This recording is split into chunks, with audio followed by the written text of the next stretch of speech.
Welcome, ladies and gentlemen, to another episode of Around the Pound. I am your host, Marcus Shadow. Yeah, that's right, I'm hosting it this month. Live with it. And joining me, of course, is my partner in crime, the sad gamer, Richter Hammer. Hi. We also have the CEO and resident stash of the XPound, James Phoenix. I will now rise from the ashes. It's supposed to be rise from the stashes, but okay. We have our number 2 man, the straight man of the group, Chriz, aka the Mole. Hello. We also have joining us the newest staple of our group, the female contingent of the XPound, GeekyGirl. Hi. And also this month, rounding out our little cast of characters here, we have sometimes but always inevitable black reviewer, Kyujay. Yeah. Sometimes, but always, that seems to be a direct contradictory. Yeah, I'm sometimes black, sometimes I'm Puerto Rican, you know. Exactly. He's like a transformer. Didn't you used to be black? Yeah, I got better.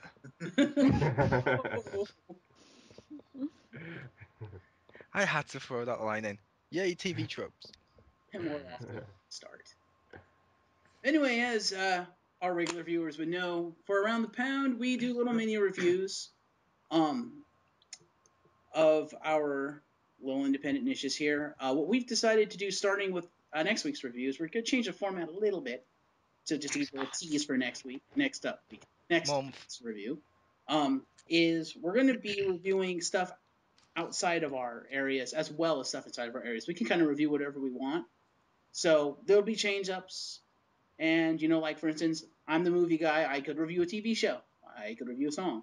So be on the lookout for that. But let's get right into the reviews, and I guess I'll kick things off since I am the host. And my little mini movie review this month is going to be a movie that I recently saw. It came out in 2009, based on a children's book series, and it's called Cirque du Freak, The Vampire's Assistant. When it came out in the theaters, it came out to rather lackluster reviews. It was kind of divided down the middle. People either loved it or they hated it. Mostly hated it. The ratings were not very high. And as one reviewer put it, they said it was Twilight for Harry Potter fans, which I kind of take exception to that, considering I am a Harry Potter fan, and this is no Twilight. It's a lot better than Twilight. First of all, let's start off with who's actually in this movie. It is starring John C. Reilly, who is the man in this movie. He is friggin' amazing in this movie, and a complete badass. And if anything, see this movie for him, because he is the best part of this movie, hands down. Then you have Selma Hayek, it's Selma Hayek. I mean, and she's wearing skimpy clothing. I mean, win-win situation there.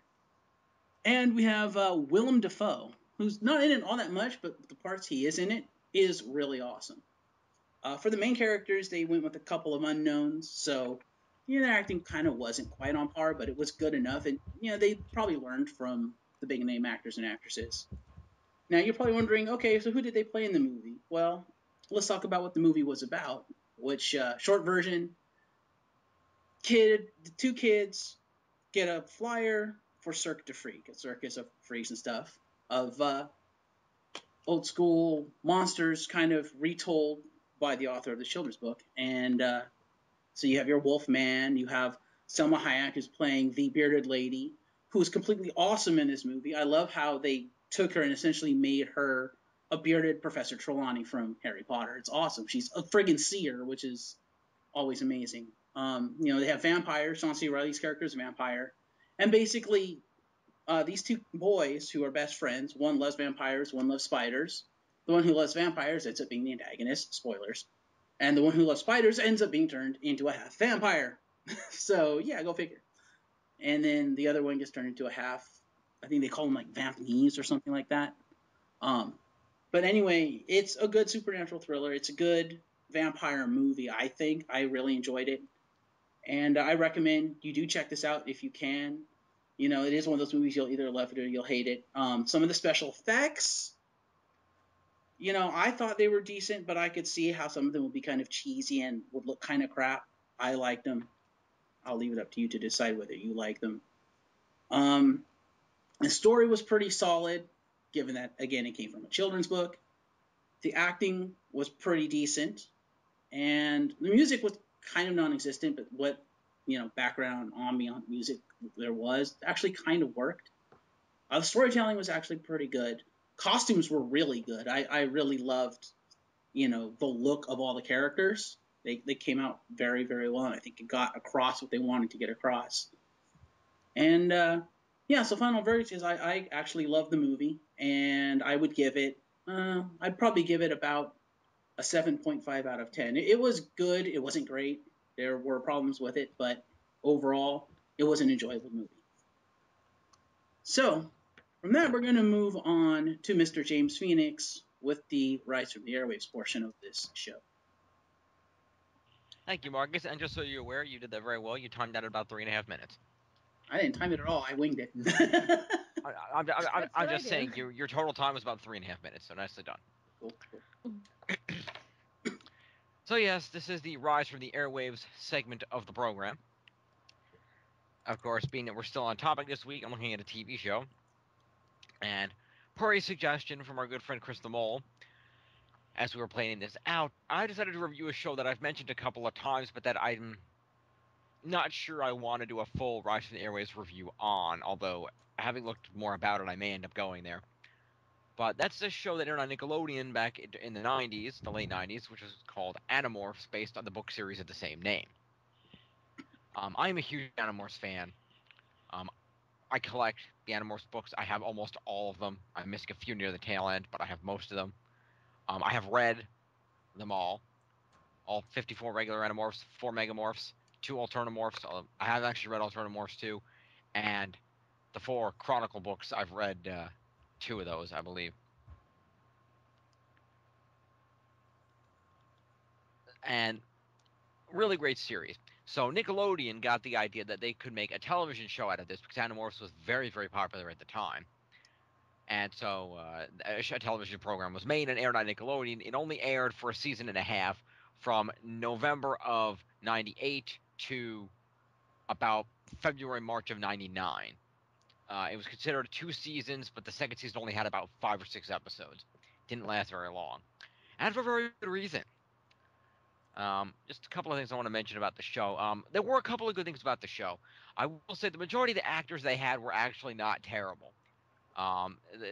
Jake, the leader of the Animorphs, is portrayed by Shawn Ashmore, whom you might know from a variety of movie roles. Most popular recently, the role of Iceman in X-Men. He does an excellent job there. None of the other actors in the show are really all that well known for anything else, but he particularly did some other good stuff. But all the acting was pretty good. The actress Brooke Nevin, who portrays Rachel, is a very good actress. I'm almost a little sad to think the fact that she's not really in much anymore. She's a very good actress. The actress plays Cassie. She's Nadia Nacimiento, something like that. I don't remember how to pronounce it, but she's very good as well. Really don't like Boris, the guy that plays Marco. He's not very good. I don't really like him. And the guy that played Tobias, he did a pretty good job. I'll give him credit on that. But with that out of the way, the acting was pretty good for most of the characters, both them and the villains. I thought the acting was it's not like the level of a Oscar-winning movie, but for a kid show on Nickelodeon, it was good acting. Also, they did simplify some of the stuff from the book to make it easier to understand for TV, because unfortunately one of the aspects of Animorphs is that it tends to be very complex. And they did simplify some of that out to make it easier for the television viewing audience. This did, however, lead to some of the bad things about the show I'm going to mention here. Number one, and being that I'm a head administrator of a Power Rangers board, I know I don't necessarily have the right to bitch about this, but it's a little bit more of a problem in this than it is in Power Rangers, that these actors are way too old to be playing the Animorphs. I'm sorry. They're all like 25. And in the Power Rangers, okay, they're supposed to be like 16, 17, 18. You could do that. The Animorphs, when they start, are supposed to be 13, approximately. You can't put a 25-year-old play a 13-year-old. That doesn't work. one of the driving factors of the books is that they're so young and had to deal with all the stress of fighting an alien invasion. Spoiler alert. And so, you know, no, don't do that. Number two, the effects. Again, we're dealing with 90s effects on a Nickelodeon budget, so nobody expected them to be that great. But I'm sorry, the Andalites in this thing, the Andalites being one of the young species, they look like Muppets. They do not look good at all. Most of the aliens don't look very good. They're either look like Muppets or they're terribly CGI'd. Just no. And a lot of the effects, and initially they do show the morphing effects to a point, but later on they get in the habit of showing the morphing off screen, so they don't even have to put in a crappy CG morphing effect from human to animal or vice versa, which kind of pissed me off. Let's see. They also had an issue of they did a lot of describing things that were happening instead of showing them, which was annoying. They had a lot of some of the sound effects didn't match. Like whenever they touched animals to acquire the DNA, there was a sound effect. Didn't need that.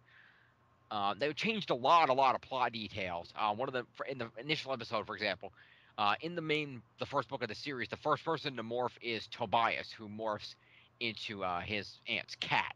Whereas in the TV show, they make it Jake morphing into his dog Homer. No, there's no reason to change that. They also, one thing they did with the episodes was they took the books randomly and put them in a random order. They didn't use the books in order. So they stuck in plots from later books randomly before plots from earlier books. Confusing as hell, made no sense. And they altered a lot of these plots greatly from what they originally were to make them fit better with the TV show and write some things out. The last thing I want to mention, one of the big things that pissed me off in terms of one of the things that they did, which it's a Nickelodeon, so it's understandable why they did it, but it's still annoying and makes no sense because they don't explain it at all. But one thing that's established very well in the books is that the Animorphs cannot morph clothing. Unless it's skin tight, which is why when they morph, the girls usually wear a leotard and the guys are wearing some bike shorts and a top. Because only things that are skin tight can be morphed. Otherwise, you can't morph your clothes and shoes with you, which presents a constant problem for them throughout the series. And it's one of their big driving issues. Is whenever they demorph somewhere that they're not expecting to demorph, they had the issue of they don't have any clothes and they look really out of place. So and demorphing when they're not in their house is always a big issue. And that never they just completely write that out and they're just completely morphing their full clothes, shoes, and everything. And it's like, okay, it's a kid's show. Obviously, you don't want them half naked, but come on. No. At least work something into it. Overall, the acting is okay on this show. If you have not read the book series, you'll probably like the show. It's okay for what it is of a 90s show with them effects. But if you've read the book series, don't expect much out of this. You're probably going to hate it. It's not very good. It's available on VHS and on YouTube. If you want to check it out. But if you're a fan of the book series, don't expect much out of it. I know I wrote a little overtime. I'm sorry. Thank you. Wow, VHS, you're old. Anyway, I believe you meant to say it's on DVD. But... Said the oldest member of the XPound. Yes, let's go there. But yes, now moving on to the first of 3 gaming sections of tonight's program, we go to the head of the gaming section, Chriz, aka the Mole. And thank you. Today I'm reviewing a free-to-play game on the Wii U. I'm going to be reviewing the non-free version in the future, so people can look out for that if they give a crap. But today it's a mini review for the free version of Tank on Wii U. First up, as usual, presentation. The game is presented via an anime look, which works. The tanks, weapons, and enemies are very cartoony. That works for a game that's just this over the top, which is awesome. If the game had looked any other way, like if it'd been like Call of Duty realistic, it probably wouldn't have been as fun. And that's all I really have to say about the presentation on the free-to-play game. So, let's move on to gameplay. The gameplay is simple but effective. First, you can use multiple controllers, from gamepad to pro pad to Wii Remote and Chuck, possibly classic pads and stuff. So that's pretty great. The gameplay plays like a shooter and a drive-in one, similar to the battle modes in Mario Kart, and it works with various power-ups too. Like you can pick up a giant missile that looks like Bullet Bill, which you can shoot that and it blows up your people, which that's awesome. So the gameplay, it's simple, it's effective, and it works. Extras. First of all, take your picture with the camera and you get to pose in a funny picture with a prop. Example, I used a red spaceman with my face poking through. That was fun. And yeah, there's a lot of DLC for this, but this is the free-to-play version of an existing game. Story mode, Kong mode, extra levels, and more, just DLC. So if you enjoy the game, you can slowly buy it at your leisure or just buy the disc version. So now, final verdict. The drawbacks are multiplayer is only mode. Multiplayer is the only mode, I should say, that's playable in this game. In the free game, story mode's locked and all that, like I mentioned, and you can only play 3 times a day. However, it's totally worth checking out the free version to decide if you want the game.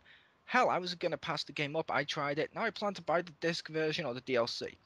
I give the free-to-play version a 7.7 out of 10. The drawbacks may stop some people to trying it, but honestly, I recommend everyone download it today. It's free, what have you got to lose? And thank you. Very good, very good. Richter had a pretty good idea while sitting here listening to your review. He thought you should have Kyujay do some voiceovers for you to do your presentation, gameplay, stuff like that. Nice. But, alright, so moving on, let's go from a happy review to a sad review. Take it away, Hammer. Alright, the game I'm reviewing is a 3DS title called Rhythm Thief and the Emperor's Treasure. And it's, when I first saw this, it looked kind of like it was going to be similar to Elite Beat Agents, a DS game that I really, really liked and really, really needs a sequel in this country. And so when I actually tried it, and it's pretty fun. It looks really awesome because it's an anime style, and they have some really good animated cutscenes that are in 3D, and it looks really nice.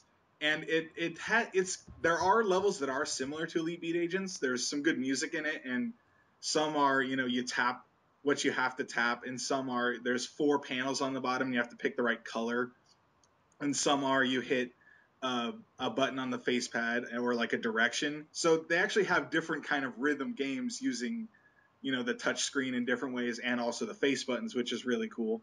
So it was actually kind of fun. The only thing that really annoyed me was, excuse me, sometimes when you have to hit a lot of the stuff, on Elite Beat Agents, they would move what you had to tap around the screen, which, it can be a little bit harder because you have to move around, but it's also nice because if there's, quick things coming up, they move them so you can see them all. So sometimes when you had to hit things really rapidly, it was hard to get the timing down because they were overlapping. So it's really hard to see the small differences between when you have to hit them. But other than that, it's got a nice mode where you move around the city to get the different games, which actually looks a lot like the Professor Layton games, where you can tap on the screens and get coins. Those don't help you solve puzzles, though. But you actually move around a little map, and it's got a nice little story and some good music. And it was pretty good, but it wasn't exactly what I wanted in the game. So that, of course, is going to color the review a little bit. But it was pretty fun. Not the greatest game. I'd probably give it about, I don't know, I'd say about a 7 overall. But it was pretty cool, so check it out if you like rhythm-based games like Parappa or Elite Beat Agents. It's not the same, it's not as good, but it's still pretty fun to play. Very cool, very cool. Thank you, Richter. And so now we go from a sad review to, well, probably not that much of a sad review. Geeky review? Yes, the geeky review. Thank you, Richter. I was floundering there. Let's head on over to GeekyGirl and get a female's perspective on gaming. Alright. Well, the one I'm reviewing is Naughty Dog's Uncharted 3, the Game of the Year edition. I always try to get Game of the Year edition so I don't have to pay for DLC. Poor man's gaming. Anyway, I'll start off with the main difference between the Game of the Year edition and the regular edition. It has 12 new multiplayer maps, 40 multiplayer skins, and has another mode that's survival mode. So basically, you just get like a whole bunch of multiplayer stuff so you can show off and kill people while looking nicer. Now, so basically, it just gives you a bigger gaming deck. Yes, it makes you look like you actually have skill and you earned all that and didn't just buy it. Because when I was playing, there was all these like green like skeletons and like Nazi like zombies and whatever and Skyrim people and whatever. It was just like, hey, look at me. I'm no better skills. I just have stuff. Yeah. So anyway, this game I really like it because it has so many awesome modes. It's got like campaign, like regular single player. Then it's got a multiplayer, online and local, and then it's also got the campaign co-op, local or online. So it's like no matter how you want to play, it's all got it there. I think every like game should have this kind of variety of both local and online. Yeah, I know Mo loves Mo loves local player. Okay. Another thing I'm gonna talk about, the graphics in this game are freaking amazing. Oh my god. Like this is probably the best graphics I've seen like in a game. Like, especially how you see like the water shining. Like I walked into this cave and the water only came up to Nathan Drake's ankles, and then he walked out. You can see that just like where I touched the water, just that part of his pants are wet. You can see how it slowly dries after like maybe a minute or so, and just all the textures and everything are really awesome. Another point I have to say is with all these like amazing graphics is that the loading time is kind of long, both online and local and in the campaign. It takes like can take sometimes like 5 minutes for me to load. Like I actually just made some ramen while I was waiting for the loading screen, so that was at least 4 minutes. So with the graphics comes a really long loading time, and that's like kind of suckish. Okay. Now I'm gonna just end with the last bit for multiplayer. Is on multiplayer normally you could there's like a bajillion, like I said, the skins that comes with, but as many as it comes with for skins, you unlock more as you either play in the story mode or you play online. You unlock money that'll get you more online customizations for your online character or a character you can later buy. You can get like you can pretty much make your own character, although when you make your own character it's only male, which I did not like, so I had to choose like one of the presets because I wanted to play as a girl. So that's annoying, but you can pretty much customize anything if you wanted a guy and get your own clothes and everything, which I like because normally it would be a DLC and you have to buy it, but if you just play the game long enough you get it for free, which is kind of like TF2, which is awesome. With all this involved, overall I give this game an 8.5 because it looks super awesome. I love that I don't have to actually pay for anything. I could just keep gaming and eventually I get all the stuff for free.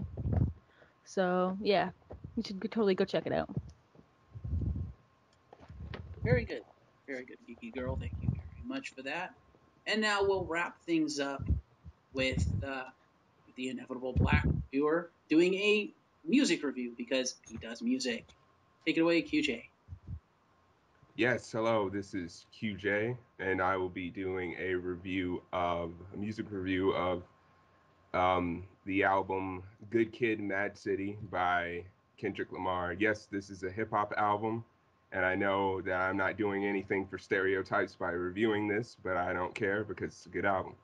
So basically, you're going to start off with just the overall presentation. It's only 12 tracks. It's gotten very good reviews, very good critical acclaim for basically being the standout album of the year or last year in terms of what you would expect from a hip hop album this year or this day and age, because it definitely eschews popular hip hop appeal, or like the terms of appeal. There's not a lot of tracks that are made simply to be played on the radio, even though some of them can. And it definitely would qualify as a classic. I definitely enjoyed the album. The first track, it's called Shireen, aka Master Splinter's daughter, and basically it's a song. It talks about his first girlfriend and spending time with her, and that's basically the way that the album goes, like uh, a manifesto of his life, and he reflects about his life living in Compton, because he's actually the protege of popular hip hop mogul Dr. Dre, and he's from the same place. So it's basically about his life being affiliated with gang members and stuff. And the each track is basically a different chapter in his life. Like the second track, which is called "Bitch Don't Kill My Vibe." It's despite the name, it's a very poetic song. It's about how people would treat him at the age that he was when he first started just living out his life. And each track has, well, not every track, but most of them have um, a sound or a sound clip of him hanging out with his friends and spending time. The next track, which is Backseat Freestyle, is a song. It's just basically a bragging song, but it fits within the narrative, and basically it tells a story. So the next track after that, which is the Art of Peer Pressure, is a song that's basically talking about how he was never really that much of a bad kid. Basically, the whole feel of good kid, Mad City, and how just hanging out with his friends, being caught in the peer pressure, got him in a lot of trouble. And the track after that, which is called Money Trees, featuring J Rock, is a song about how the pursuit of money, and basically his whole deal with hanging out with his friends. It was all to feed like this um, this um, like desire to reach what people like. It says in the chorus, "Money trees is the perfect place for shade," and it's basically it's a very good retrospect, because after that, the tracks after that, pretty much like there's a track called Good Kid, and then there's a separate track called Mad City, and they definitely show the black and white portions of where the album goes. And then there's the song Swimming Pools, which, if anybody even knows about Kendrick Lamar or listens to radio, this is a song that has been played a lot, and mainly because it's about alcohol abuse. And basically it's a peer pressure song, but a lot of people who play it like to take the chorus, which sort of seems like it's glorifying drinking, when really it's speaking from the point of view of someone who is coaxing him to drink. A lot of people like to use it as a way to glorify the negative aspects of hip hop music, but it's actually more of a peer pressure thing, because Kendrick Lamar is actually known for not indulging in smoking or drinking. He did when he was younger, but this is sort of a retrospect album. So he talks about the things that caught up his life. And basically, this track after that is Sing About Me, I'm Dying of Thirst, which is the longest song on the album. It's 12 minutes and 3 seconds. And it's actually two songs in one. The first part of it is basically talking from the point of view of one of his friends who is grateful to him for being there for him and being there for his family. And the second verse is from the point of view of the sister of a character that he actually told through the point of view of on one of his previous albums. And basically, the sister is accusing him of exploiting that aspect of her life. She was a prostitute, so he wrote a song about how that basically consumed her life. And basically, after that, I'm Dying of Thirst pretty much brings it to a halt. And it's like through the story's narrative, it makes it seem like he's a lot dark, like he's growing into a darker point of his life. And then uh, through guest vocals from Maya Angelou, she basically brings it back and tries to get him back on the right path. And from that point on, through the next two tracks, which are called Real and Compton, they basically show that he's basically turned a new leaf. And in the album's narrative, it basically um, brings it basically takes you on a journey through his life and how it's been going. And the way that it finally goes, he's basically found what he's looking for in life, which is ultimately love. So on a scale of 1 to 10, I definitely give this album a 10. If you're a hip hop fan, you should definitely check this out. It's an instant classic. And even if you're not, I think you could definitely find something to like about it, because it definitely brings something to the table that a lot of rap albums today definitely don't. It definitely has a lot of substance to it, and ultimately it was put together as a cohesive piece. Definitely takes you on a journey, and it tells an amazing story that anybody should be willing to take to heart, basically. So, yep, that's it. Very well done, QJ. Very well indeed. Thank you. Good work. Good work. And thank you, QJ, because now I did not have the longest for you. It just seemed like it was the longest. Ouch, burn. All Okay. right then. Well, that concludes the review portion of the show, and now we'll move on to the second half of the show. Yes, folks, I did say second half. Time it. I guarantee you, second half. But the second half of the show, the discussion portion. And this month's discussion topic is 3D. Yes, that's right. It's going to be a Showtime discussion, a movie discussion, about whether or not we think 3D is a good thing or a bad thing in movies, whether we think it's necessary, and whether we think they're doing a good job with it or not, and how we would improve it. And so I will let Chriz the Mole start the discussion off. Oh, okay, and thank you for that. As people know, I've mentioned it before. I have a 3D TV. I buy 3D Blu-rays. I like 3D. However, as I feel about with special effects, 3D is good if it's used right. If you just try and make an entire film out of 3D, I'm looking at you, Conan. It turns out to be absolutely shit. Whereas if you use 3D to highlight the entire movie, like the Avengers did, or Spider-Man did, or Men in Black 3 did, and stuff like that, it's awesome because essentially you've got like a real sense of depth when you get like big shots, like when Spider-Man's swinging, you feel like, whoa, crap, I'm really this high in the air, which is awesome. It adds to the film. Just don't use it as a crutch. However, people always think 3D equals bad because 3D equals gimmicks where shit's popping out the screen at you. Whoa! It's not. If you use it right, it's good. If not, yeah, your film's just a piece of shit. The only difference is it sucks on 3 dimensions. Yeah, I agree with that. And you're absolutely right, Chris. Like you said, if it's done right, it's awesome. If it's done poorly, not so much. And I'm glad Hollywood is moving away from the overly gimmicky stuff. The look, it's in 3D, so we're gonna pop stuff out at you. It's like no. Yeah, if it's a focal point, it's gonna be bad. If it just Get that adds to shit it, out of my face. decent. Okay. We're looking at you, Last Airbender. I'm glad. Oh, fuck Last Airbender. There's so many problems with that. The 3D doesn't even cover. Like, that's the last thing I'm thinking is wrong with Last Airbender is the 3D. There's so many things that come before that.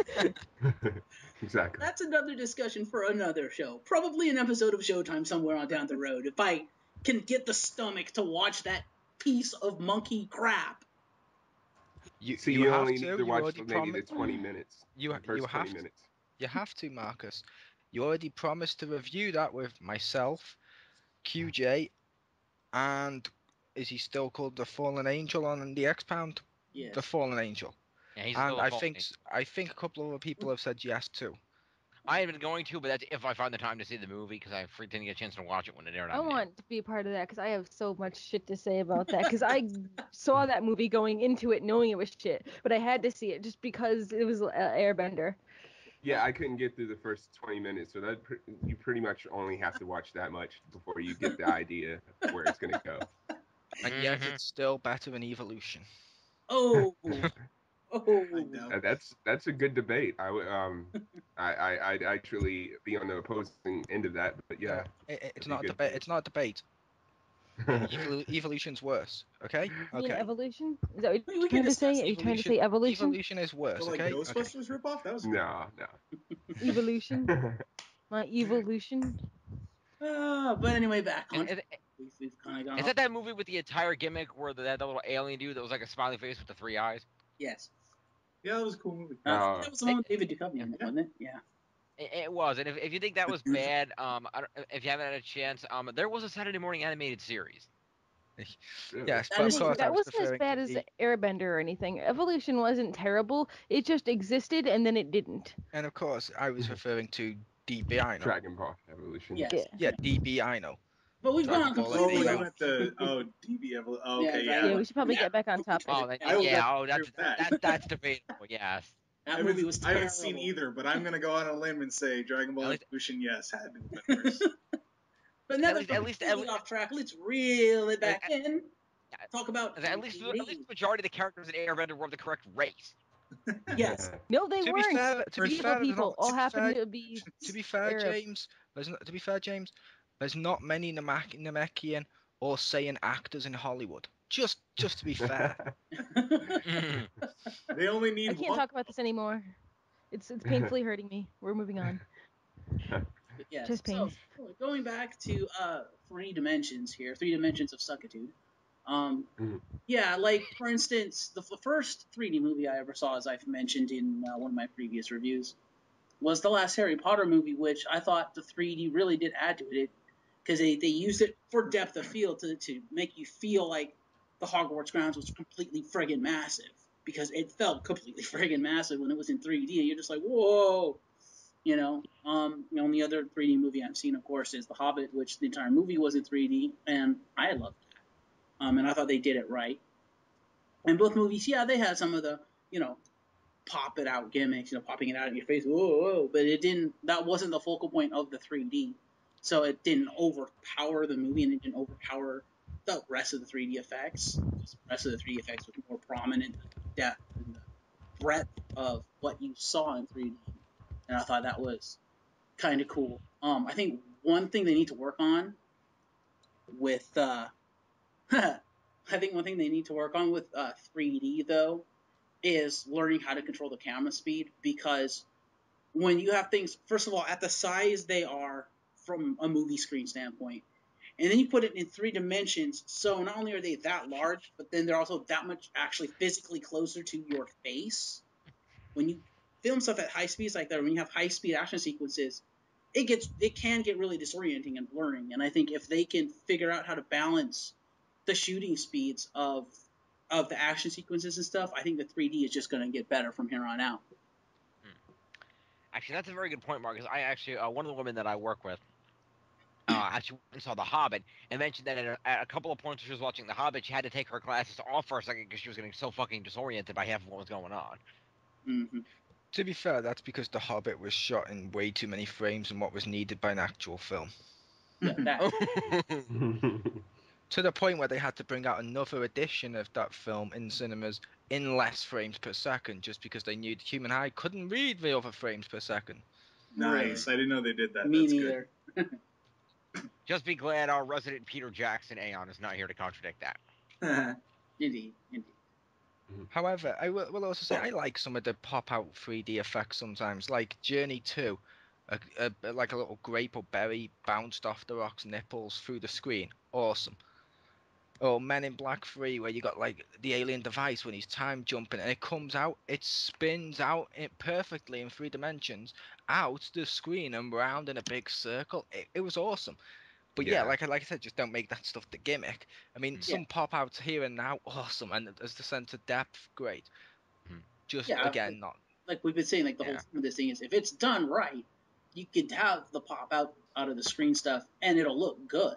But if your whole intent is to make it a gimmick, and it's painfully obvious it's only there because it's a gimmick, then it's gonna suck. It's gonna look terrible. Indeed. Oh, and speaking of overt focuses on men's nipples, hi Simon. Yeah, dear. Yes. So let's address. I guess it would be the second question of the discussion, which is, do you guys think that 3D is a good thing or a bad thing for movies, and do you think it's necessary or unnecessary with the way movies are developing and evolving? Are you talking about 3D just for movies? Just Yeah, like specifically? you know how like movies these days, they're moving more Yeah. and more towards shooting it in 3D. There's a 3D version of it, or it's only in 3D now, or they're remaking old movies in 3D. Do you think it's a good thing or a bad thing? Do you think it's something that's necessary, or that's a natural evolution of movies? I don't know, because well, the way that it's always been, because I remember in the early '90s, the first 3D movie I saw was Spy Kids 3D, back when they were still using the one red lens, one blue lens type glasses, and I in most ways I'm indifferent towards 3D, and in most ways I hate it because I wear glasses, and it gets really annoying having to. I mean, because I have to keep my glasses on, so I have to wear them over my glasses, otherwise I can't see what I'm looking at anyway. Right. And it doesn't really do anything for me in most movies. I think the only movie where I really I guess it really made any kind of a difference was probably Tron Legacy. That was the only one that and probably Men in Black 3, just specifically for the scene that Mole mentioned, the time jumping scene. So I, I mean, I, I would say it's not really something that movies should rely on, I guess, because they think it's gonna. Oh, and another movie was Alice in Wonderland that it helped amplify the experience for me. But I don't think it's really a good selling point for me because whenever I see a movie that's in 3D, it always makes me lose a little bit of respect for it. If it depends on the movie, but usually I'm just like, huh, another movie in 3D. I always think it's sort of like a marketing ploy, basically, and that comes across whenever they really throw it in your face that this movie is in 3D. It doesn't really do anything for me, basically. So I don't know. Well, 3D did Un- begin as a marketing ploy, so. Yeah. I want to. It's true, yeah. And unrelated to what you said there, actually, Geeky Girl, when I saw the Hobbit in 3D with you, I know you had to put the 3D glasses over your regular glasses as well because you can't see much without them. Do you think that is the 3D affected by your regular glasses? Do you think? It wasn't affected by me, but then I'm so used to putting things over my glasses. Like I have like goggles that I put over my glasses. I have like multiple. I'm used to putting a lot of other goggles and glasses over my glasses, so I wasn't really affected by it. But that just could be because I'm accustomed to it. Yeah, I Yeah, didn't I don't really think have any it does problem. anything. See, I take the opposite standpoint of you, QJ. Hmm. No offense, obviously, full respect to No, you. It's yeah, just I think it is a good thing. It is a real good thing because you can watch a film in 3D, and if it's in 3D and it's got like the big ass like open scenes and stuff, you feel more immersed in the film, and that's important. It's basically breaking down the boundaries between us and the film. And films, let's face facts, they're supposed to be art. hmm, Films as art, it breaks down the boundaries. It challenges what you know. Like, okay, is this going to come out? Well, that just came out the screen at me and stuff. Even if it's something a little dumb or cheesy or guilty pleasure. Like, for example, I love the Final Destination films. One of them had the best deaths ever in 3D, where she gets impaled, the spike comes out the TV and just drips blood. It was like, oh, that's so awesome. I have to rewind and watch that. That's the one I was gonna say is like one of the movies I've seen the best 3D in. Yeah. It was Final Destination. What was that? 5, I think, or Yep. Final Destination 5. But yeah, that it, was the best 3D. Cause like when the shrapnel hit the friggin' screen, I was actually dodging because I was like, ah.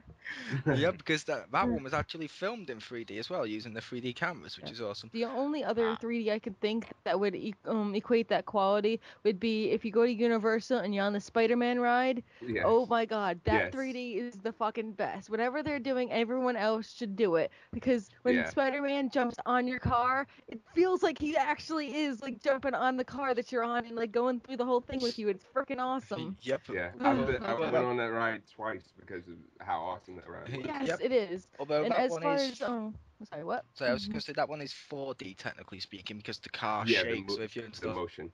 That's true. Yeah. But as But far as 3D goes, I'd say see in 3D should be looked at as a supplemental thing for your movie. Like mhm, it should be used as such. Like if 3D like drastically affects the movie, then I don't think like you're using it right unless you do it really really awesome and if you feel like confident enough in yourself and your movie or your 3D shooting camera shooting skills, like it should be supplemental and yeah, it shouldn't be like oh I'm if I have to look at 3D and have to think, oh, I'm looking at this in 3D, you're not doing it right. I should be like, yeah, wow, I feel like I'm immersed. Then you're doing it right. Yeah, It yeah. doesn't. It Basically, just yeah.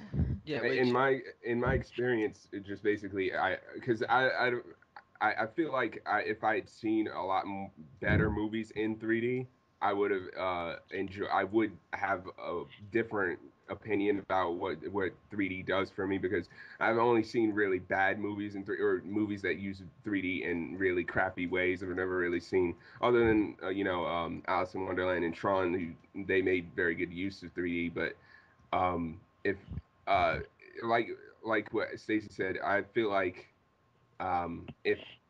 if you use it in a because if I want to take the movie home, if I get a DVD of a movie that I've seen, I mean, I have to take it the way it is anyway, unless I have a 3D TV or that kind of access to 3D.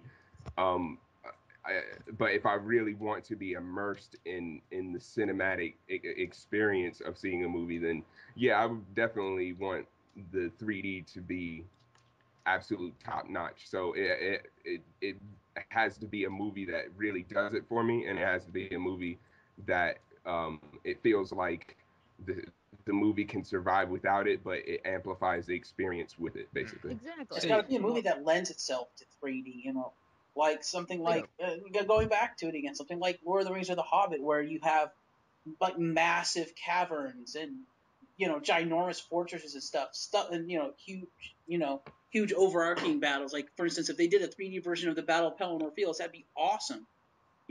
But it's because stuff like that lends itself to the 3D. If you have a movie that doesn't lend itself to 3D, you try to make it 3D, it's, as Mole would put it, it's gonna look like shit. Yeah. I was just saying don't rely on 3D, and what I've been saying when I mentioned the Yeah. Final Destination film was when I mentioned how good that one was. Basically, in my opinion, 3D is essentially it's the natural evolution of we went from SD to HD to 3D. It's the natural evolution of shit. Yep, I think the next I don't know. stop is holodeck technology. Pretty much. If I could bring up a couple other 3D related aspects we haven't spoken about yet. Go for it. The first thing I'd like to ask you is, we're talking about a lot of the 3D, but we're so far focused on 3D in live action movies. What about 3D in cartoons or CGI animated films? Because one of the films that I saw in 3D that I thought the 3D worked really well in, even though the movie itself was not that good, was the Disney 3D Christmas Carol with Jim Carrey. The movie itself really didn't need to be made. The 3D in that was really, really good. Yeah, the film itself is horrible. However, I agree. Some of the animation ones are pretty good in 3D. I've got Nightmare Before Christmas on 3D. I've also got A Yes. Monster in Paris and stuff like that. And they look awesome in 3D. And in fact, they lend themselves a little better than live action for 3D, because essentially it's like take the Avengers for example. The stuff that comes out the screen at you, the stuff that's the best 3D in that film, unfortunately, is the CGI effects because they can place them nearer where the camera would be responsive and stuff like that if they want to. Therefore, an entire film made out of CGI, they can push whatever the fuck they want through that screen. Yeah.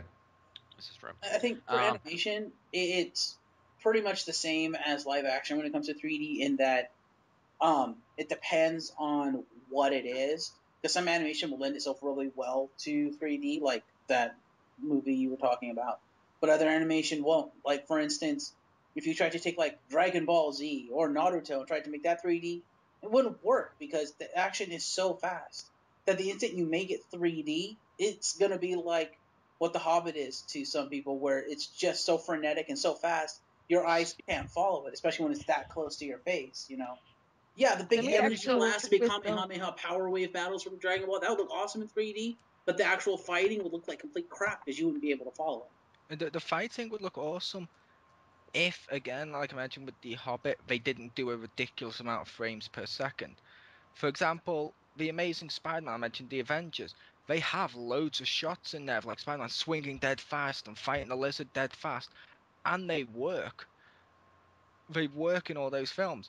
It's just the fact how many frames per second The Hobbit was counteracted the 3D. It's like Dragon Ball Z in 3D would look fucking awesome. well, Example, one of my Dragon Ball Z movies, I popped into my PS3, turned it onto the TV, and I actually did the trick where you set your TV to 3D, and I watched it in 3D, and it looked fucking awesome. Nice. Fair enough. I think I it's was also gonna just a say matter for of. sorry. Sorry, no, go ahead. I was just gonna say, you mentioned Naruto in 3D. Well, if it goes so fast you can't see it, then that makes Naruto actually make sense, and we have a purpose for all the flashbacks now. Ah, So you actually, it might do a Naruto a favor. It would make the show make more sense. It's no longer filler. Just I cutting out still the filler prefer, will show a favor. and the joke I always make, I still preferred Naruto when it was Dragon Ball Z. And Bleach when pretty it was much. Dragon Ball. The other thing is that I think it's just a matter of each person I think has an individual experience regarding 3D in movies because, like I said, specifically, when The Hobbit came out, Marcus and I had some discussions about the 3D in The Hobbit, and Marcus was telling me how Peter Jackson filmed it in the advanced frame rate, and how if you didn't have a theater that had the capability of showing it in that frame rate, the 3D wasn't going to be as good. And while Marcus was absolutely raving about the 3D in this film, I went and saw the film again with GeekyGirl, and for a good chunk of that movie, I forgot it was in 3D. Same here. That's because your tongue was down her throat. Heyo. No, and This Hobbit was going to Moria. shut the fuck up. Okay. But the 3D kind of wasn't necessary in that. Like, you just forgot about it. You kind of drifted off and paid attention to film. There were parts that it did pop out, though. Like, I remember the moment that always jumps into my mind, spoilers if you haven't seen The Hobbit, mute your audio now.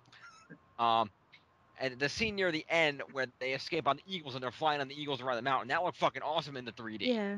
I was going to mention the eagles. That's the only part of the 3D I actually remembered. I remember that. I remember the dwarves throwing shit at the screen in frickin' Bilbo's kitchen. Oh, I forgot about that because I was just too distracted by the songs and everything. Well, did you get a real sense of depth, though? That'd be the question. Did you get a sense of depth? Because like we said, it's not all about things coming out the screen. Did you get a sense of depth with the battles? Oh no, I just remember the eagles coming towards me. That's the only thing I remember from The Hobbit. Flying on the eagles, you can see the depth of the eagles compared to the background, but for a lot of it, you don't see. I mean, there's a little depth, but you forget that it's there. So yeah. See, the only scene I always remember is when they go into Goblin Town for the first time, and they do the huge ass sweeping floating camera that Peter Jackson kind of created. He created the ability to do floating cameras in space, essentially, and he does that in the Goblin Town Cavern. And in 3D, it was awesome. I remember, like, my jaw almost hitting the floor. I was like, damn, that's beautiful. It's massive. Good lord, that's a huge cavern. And Possibly could be in the cavern. Possibly could be I was traumatized by Mr. Sir Ballsack Chin King. So after that, I kind of my mind got wiped from the Goblin Town after I saw that. I don't blame you. Ballsack Chin King was a tool. Indeed. That's the thing. If you have a movie that can carry its weight without 3D alone, I mean, simple regular effects can do wonders even if you don't have 3D. I mean, it just feels natural. Like in The Hobbit, because I didn't see The Hobbit in 3D. I saw it in like a little small town theater where I used to grow up, and basically. I mean, I still definitely enjoy it. It didn't. I mean, I felt like if I had seen it in 3D, I would have gotten the same exact experience that I did not seeing it in 3D. Just because, I mean, I was sitting up close, and the visual effects in that movie were just amazing. Anyway, they were just stunning. So, I feel like I might have a different. I mean, like I might have had a different experience maybe if I had seen it in 3D. But just thinking about it now, I feel like I would have still been amazed, just because it's a movie that can hold its own weight by itself, story wise and presentation wise. That it kind of doesn't even need 3D unless you know just have it on hand. Very good. The other thing I wanted to bring up, I don't know, I haven't been to any, so I don't know if anybody else has or they can attest. But speaking in terms of the 3D, how would going to a regular theater and seeing a movie in 3D compare with, say, seeing a movie in IMAX 3D? I've actually never IMAX seen has a much bigger screen. Well, I know that. I'm bigger. just saying, is the 3D better on the much bigger screen? Would it be worse? Has anybody seen an IMAX 3D movie? I have not. Nope. I haven't. I've heard the Avatar movie was best. The real Avatar movie or the terrible fake Avatar movie? The real The or Blue People. the Blue People, yeah. The movie. The Blue People Avatar movie. Okay. Smurfs the movie, yeah. No. I have Smurfs the movie. Smurfatar. True blue. I'm sorry. Yeah, we're true blue. Yeah, I like that. I actually have Smurfs the movie and a collector's Blu-ray, but that's not I'm neither sorry. here nor there. Continue. Again, I'm sorry. Was the Smurfs in 3D? I think so. It may have been. It seems like a movie that would be in 3D. Is it a 3D Blu-ray? Are we gonna talk about some shitty Blue People movies now? That should be its own topic. Well, Yeah, that's I want to actually. start in 3D, unfortunately. Oh. I was gonna say like movies like that. I mean, it just seems like if that movie were in 3D, it seems like a movie that would be in 3D. But like those kinds of movies where it's like you can tell that if them adding 3D is definitely a marketing plug. Like there's a difference between people adding 3D for the sake of putting more depth into the movie and people adding 3D just so they can charge people an extra $5 for a ticket. I mean, there's certain movies, like the movies that I like, The Last Airbender, that proudly put 3D as a part of every single logo it flashed in marketing places. You know, I mean, it seems like whenever they do that, it's just a little too much. Like If you they don't see really it in need 3D, you're a jerk. Yeah, that's the way it makes you feel. Like it's You just might as like well kill yourself. this movie is in 3D. It's like that's a part of the title and everything. You see, that's my rule of judging a 3D film. If I don't, I'm like, okay, it's probably going to use 3D as a gimmick. If 3D is in the actual title of the film, and a Yeah, big example of this, which may break the rule, because I actually thoroughly loved this film, Dread 3D. Everyone should go out and buy that film now. Dread that's true. 3D. Love that film. Loved it. But the fact it had 3D in the title did worry me a bit. However, most films, if they have 3D in the title as opposed to that one, they just suck. And they've just used 3D for the sake of using 3D. It's even in their fucking title. Like, we don't give a shit anymore. Blah, blah, blah, blah, 3D. Yeah, yeah, it makes it Biggest feel like offenders of it's that gonna are rely on it. movies that are being remade, movies that exist already being remade for 3D, and it has this movie 3D in it. That's When I get unnecessary. worried. That's Yeah. unnecessary, and just trying to, people trying to sell the same shit to you and pay more. Although I Yeah. think Star Wars 3D is going to be friggin' awesome if they do it right. No. Where do you get faith for Actually- that? Considering Disney owns it now, I have a little bit of faith, my friend. No. J.J. Abrams. He gets faith from J.J. Abrams. That's a bad place to I get faith. still have Unless you faith. want He's running he's running a monopoly of sci-fi though, and I don't know how I feel about that. Like I said, I have faith in Star Wars Episode 7 being good, only because it's Disney. They're bringing back the original actors. They managed to convince a stand-up director to actually do it. It's like they're putting all their fucking money behind this and all their force. It's like they want this to succeed. It's not like some shitty little kids show that they're gonna get the rights to piss all over and then just give back to the guy who will then also piss all over it. That would be stupid. This is an important property. But didn't J.J. Abrams say that But Didn't J.J. Abrams say that because he did Star Trek because he wasn't a Star Trek fan, and that actually helped his directing, and he said he might not do as good of job with Star Wars because he is a fan of Star Wars. Yeah, he said he didn't want to do Star Wars because he's such a big fan of Star Wars. He didn't want to basically run the risk of ruining it, because he was like, I don't want to trust myself with this, because if it fails, I'm going to be responsible for ruining Star Wars. Which is like, do it. You love it, do it. Shut up and do it. Yeah, if Yeah. And you make like it good, or else we'll hate you. you like it, do it. Chances are it's going to be good.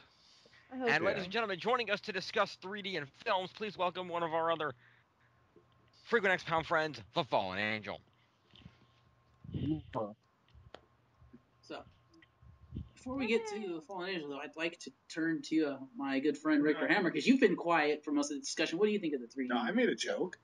You made jokes, but you didn't Yeah. give us your opinion, dude. Because everyone said all the other stuff, pretty much. The biggest thing is, Kyujay touched on it, is having to wear another pair of glasses. I have bad eyesight, and it sucks having to put on another one. It feels really weird. And I don't know. So get fucking laser eye surgery, so you can watch I decent don't have films. laser eye I'm surgery. not gonna get. You want to lend me some of that, Mr. 3D TV? I'll take it. But, Okay, other than that, I would, to me, honestly, I don't want to say the first movie I saw in 3D because I already feel old enough. Thank you. But I think, honestly, for me, I'm not a huge movie guy, so having a movie in 3D, yeah, it's nice, but I more want games in 3D. So, like, a movie in 3D, like, that's okay to me, and it can be used well. I definitely agree with all that stuff of a shitty movie's not going to be made better if you tack 3D onto it. And holding something back for 9 months, presumably to add 3D, just so you can charge more, cough, cough, retaliation, but is not going to make it better. But if the whole point of putting 3D in the movie is to put 3D in the movie, it's going to be shitty. Yeah. And 3D in games also works well, as I protested to with Tron the game that I've reviewed. Yeah, I Would think. this But be I like was just gonna say- 3DS or is it like on a PlayStation 3 3D? It was on PS3 in 3D where I had to wear my glasses. It was awesome. However, This- I will also just say, before we turn it over to the Fallen Angel, as Richter Hammer said he didn't have the money for it, XPound viewers, if you're listening to this, please be willing to donate to the address below for Richter Hammer's eye surgery so he can watch 3D. I'll I tell you just what, want to Richter. say that. Wait, I just want to say that Ocarina of Time 3D was actually good. Like that was the only like good 3DS game that was in 3D. That 3D was Yeah. good. All other I think, Rick, 3D if on you wanna get- 3DS hurts my eyes. Mario Kart 3DS and Mario Land 3DS were awesome in 3D. Yeah, let's go Good, for our newcomer, the Fallen Angel over here, who's just joined us. Well, What do you actually, think about 3D in movies, Fallen Angel? Before he goes, I just wanted to say, Richter, if you want laser eye surgery, you can go with GeekyGirl this summer when she gets her laser eye surgery, if you hopefully find some time for Blue Cross Just Blue sneak Shield, in. it's covered. it. Nice. Free laser eye surgery. Okay. Free Yes, Fallen laser Angel, you eye think of 3D in surgery. I'm sorry, It's I don't covered. want to see the words free in front of major operation. I'm just That saying would it's annoy covered the by shit my out of me. insurance. It's not free. The insurance pays the people to do it. Ah, okay, Not that's fair having enough. some then. guy in the street corner with a laser poking my eye. Yeah, that's fine. I was half expecting Marcus in a little white lab coat with like a laser pen. Yeah, I tried that. That didn't work. Don't you know anything about science? Science. Smack him. He made a tick-with-tick reference. No, it was a reference to the movie. Anyway, Fallen Angel. Yeah, no, I did that. Tried to pull that last time. He bitched at me that it was more famous for that. That means he's gonna That come exact to your eye same with a reference. laser. Wow, we've completely Yes, degraded. Fallen Angel, 3D in movies, good, bad, indifferent. What do you think? I think that they in your cartoon movies works. In proper actual movies, not so much. And it's even worse if it's edited in after the fact. I'd say the best 3D movie I've seen is How to Train Your Dragon. Period. That's just the best Yes. 3D Yes. movie I've ever seen. I love that film. I'm gonna have to buy the 3D Blu-ray that to see what it's like in 3D. I love that film. I'm trying to find it, but it's not in Walmart. I've been trying to find that for a while now. See, like I said, my favorite one in 3D so far that I've seen in 3D. I have to give it to Final Destination 5. The deaths were just so fucking awesome when it comes out the screen dripping with blood and shit's like, yes, I love that shit. Like I mentioned, I even paused it on that death scene and moved around like, whoa, it actually looks like it's coming out at all different angles. To which you may know him as the Crispy said, I was a sick bastard and made me press play again. He's a party pooper. That's why he doesn't appear in these reviews much anymore. Yeah, Oh, Fallen Angel. Do you think that 3D is a necessary thing? You think it's a natural evolution of movies? I think it is. I think eventually it's going to be pretty much every movie will have 3D. It's going to become a lot cheaper to film in the coming, I think, and eventually people will start entering into 4D as soon as they start making 4D cinemas, I suppose. Right. Cool. 'Cause Well, that's why you've got to love movies. Yeah. They started employing 4D into movies. I mean that would just be the best because that was what like Geeky was talking about the Spider-Man ride that was 4D and any situation there was a Shrek 4D that won that too and it was about just as good. It just wasn't a ride and that kind of cinematic use that would be. I mean it would cost an arm and a leg, but I mean I would be up for it. I'd like to counteract that might not necessarily be a good thing. Cough, Spy Kids 4D, cough. I've never been on Yes. that, but Spy Kids 4D It's was not a in ride. 4D. Spy Kids 4D, the fourth dimension was they give you a spell card and you scratch the right spells at the right time in the movie. Yes, that's what I was saying. That was Oh. not 4D. Earthbound. That was 3D. That was 3D with sniffing shit. Represent. That was pathetic. I think it was awesome in 4D though. I think- Shrek 4D at Universal Studios. Yeah, that's what I was talking about. Yeah, that was a lot of fun. So Yeah, it may Yeah. be bad. I actually own that film as well on Shrek 3D, the DVD, where you have to use the coloured lenses. yeah. But still, I went there and I saw it at the theme park. I'm like, this is actually kind of cool. And like the spiders come out, Donkey sneezes, and they squirt you in the face with water. I Yeah, now exactly. actually Yeah. based on that, I would dread seeing 4D porn. The guy ejaculates and suddenly they squirt you in the face or something. Ew. That's one thing. But, 4D in The only thing general. worse is cleaning up that theater. Oh God. 4D in general. That would be cool. But thinking about it now, that would definitely infringe on creative output on movies, because like you can't, if you get a certain experience with a movie, like you could definitely not take the little clip that they have of Shrek 4 home to watch, because it wouldn't be the same. It would be absolute crap, because it's definitely put together for the 4D experience. If there were movies that were specifically for 4D and you didn't have to like miss out by taking it home without the 4D experience, then it could be cool, I guess. Like I said, Yeah, next step, holodeck technology. Yep, as someone that owns that Shrek 4D movie twice on DVD, once on Shrek 3D, which came with the film, and once on a collection of DreamWorks films, yes, it's absolutely shit to watch it without the 4D. However, Yeah. I will say one sentence to you, QJ. Yes. 2 girls, 1 cup, 4 dimensions.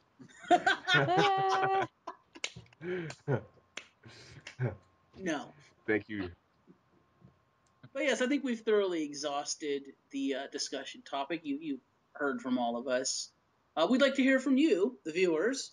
You can either comment to us in the comments below the video, or you can log on to xpound.proboards.com, link below, and talk to us on the board. We'd like to hear your thoughts on 3D, whether you like it, you dislike it, you think it's a necessary evil or not, you think maybe it's not evil at all. So please hit us up. And don't forget to tweet us. And don't forget to tweet us. But before we leave, Mr. Fallen Angel, is there anything you would like to review for 5 minutes? Like, I don't know, Kyoryuger Episode 1? Yes. Kyoryuger Episode 1. It is the 37th Sentai series and debuted on the 17th of February 2013. The episode is entitled "He's Here, the Crimson King."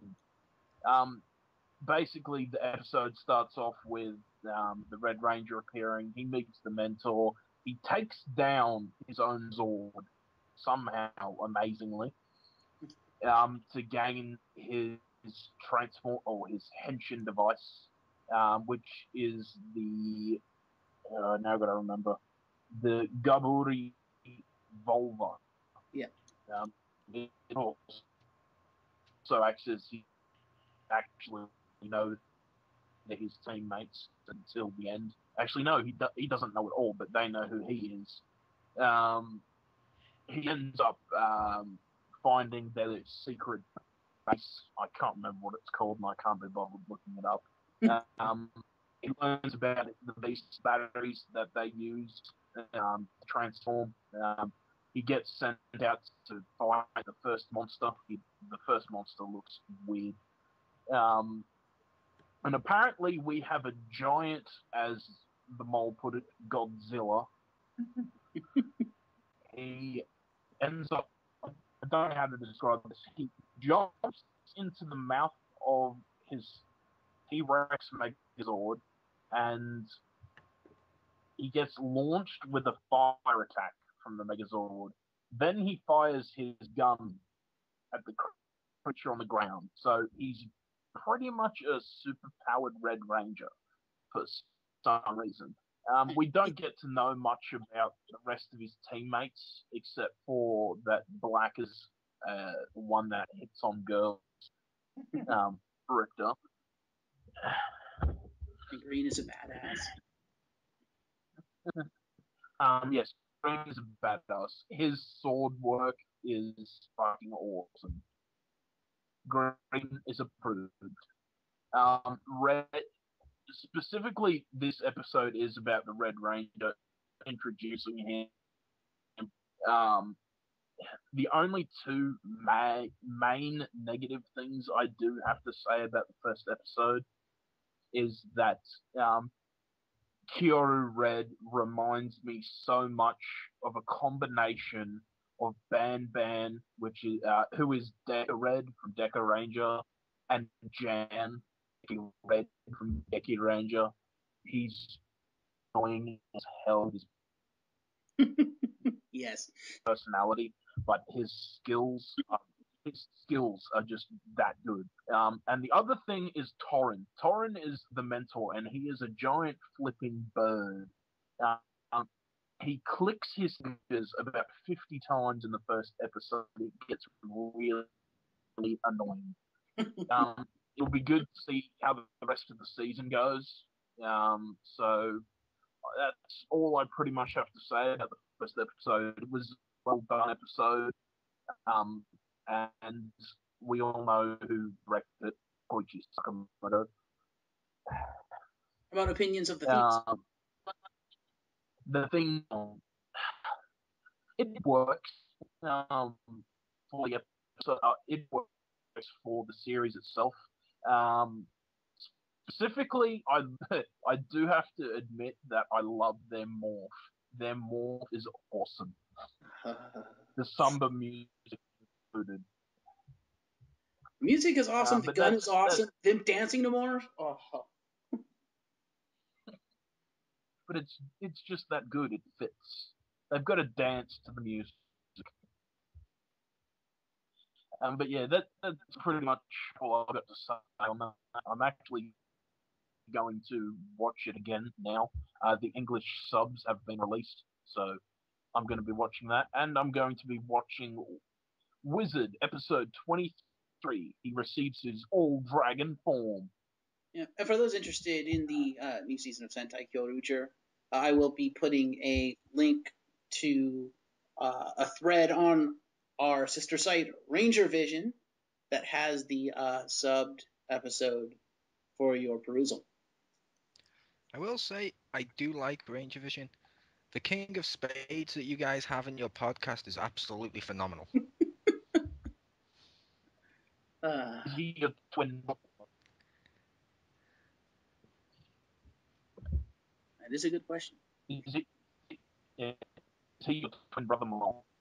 He's not my twin brother. He's just a guy I admire and look up to. I mean, if you heard his voice, oh my god, is that sexy? I mean, I'm not gay, but if I was gay, I'd be gay for him. Does that mean you're gay for all derpasauruses? Well, and on that note, I will say thank you to the Fallen Angel for that review. And I guess I will take us out. Thank you, everybody, for joining me. Thank you to James Phoenix for being here, who will once again rise from the ashes on his show, Rise from the Airwaves. Indeed, I shall. Thank you to Chriz, a.k.a. The Mole, who will, of course, show you the momentum on both the Gaming Zone and the Comic Zone. Thank you. Momentum. Yes. And again, thank you.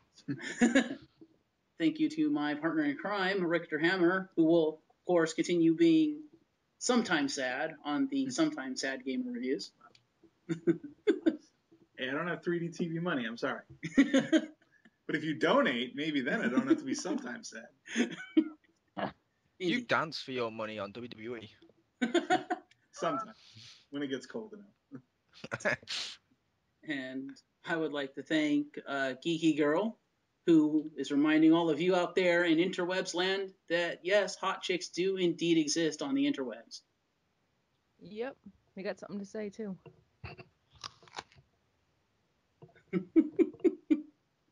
You can catch her on the Gaming Grotto. Thank you to the inevitable Black reviewer Kyujay for joining us. He is currently developing a show on the XPound where he will be reviewing nostalgic, well, to him, he is younger than I am, nostalgic movies, older movies, like pre-2000s movies. So thank you, QJ, for joining us. You know, why am I always last? You know, okay. I You're don't not think I will be last. back for the next one. I think it's because I'm black, but no, I'm just kidding. I will be back. Well, you're It's not not because last. you're black, it's because you're unwhite. I'll take that. But yes, be on the lookout for his new show. It But will. as Marcus said, you're not last. The fallen angel is last because he's best. Not yeah. that he does anything, but Yes, thank you, Kyujay, for joining us, and I hope your show goes well. Yep. And finally, thank you to the Fallen Angel for showing up for part of our discussion and for that review of Kyoto Episode 1. yes. And on that note, I have been your host, Marcus Shadow. I am the host of Showtime. Keep an eye out for my reviews. There are a few coming up. I know I haven't put much up lately, but things are coming. Trust me, things are coming. And yes, join me again on Showtime, where I once again will show you the light. Good night, everyone.